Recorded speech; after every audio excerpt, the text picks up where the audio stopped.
அப்படின்னு கலங்குறீங்களா? பயப்படாதங்க, கலங்காதங்க. ஆண்டவர் என்ன சொல்றாரு தெரியுமா? சிறுமைப்பட்டவனுக்கு கர்த்தர் அடைக்கலம்.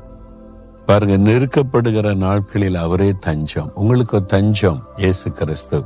உங்களுக்கு அடைக்கலமா இருக்கிற ஒரு இயேசு. அவர் சொல்றாரு, என்கிட்ட வா மகனே, வா மகளே, மற்றவங்க என்ன வேணாலும் உன்னை குறித்து சொல்லட்டும், நான் இருக்கிற உனக்கு.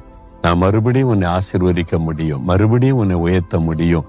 எந்த இடத்துல சிறுமைப்பட்டு அவமானப்பட்டு நிந்திக்கப்பட்டு தலை குனிந்து நிற்கிறாயோ, அதே இடத்துல அதே மக்கள் முன்பாக நான் உன்னை தலை நிமிர்ந்து நடக்க பண்ணுவேன். உனக்கு நான் அடைக்கலமா இருக்கிறேன்னு ஆண்டவர் சொல்லுகிறார்.